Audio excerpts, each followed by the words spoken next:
Rattlesnake Mesa, Stories from a Native American Childhood. This is written by Edna New Ryder Weber, and it's a personal narrative about growing up as a Native American child in the early 1900s. Right now, we're going to look at the foreword or the introduction, and it is written by the book's photographer, and it contains just some background information to help us better understand the book. So here's Rattlesnake Mesa.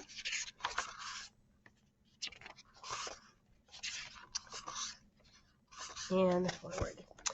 The stories in this book are true. They are from Edna's past, things that happened when she was just a little girl, and she tells them just as she remembers them.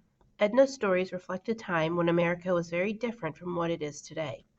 Edna grew up in the early 1900s. Not long before, Native Americans had fought wars against the United States government to defend their ancestral lands and traditional ways of life. Many of the adults Edna knew as a child remembered these days of war.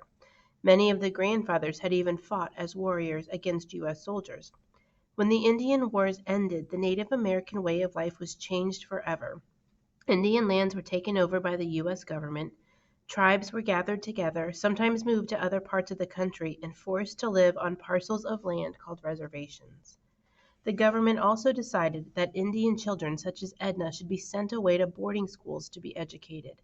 These schools were often far from their reservations, and children did not see their families for 9 months at a time, sometimes more.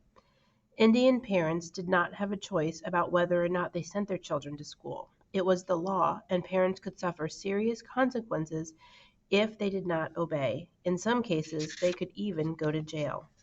At the schools, the children were taught reading, writing, and arithmetic, as well as trades such as farming and blacksmithing for boys and cooking and sewing for girls. But the boarding schools also had another purpose: to change Native American children. Government officials believed schooling would educate the Indian out of them, causing the children to give up their ancestors' traditional ways. The government hoped these Indian children would simply forget what it meant to be Indian. But some things ran deeper than anyone could expect. Some things were buried safely deep in one's heart, and children like Edna would not forget.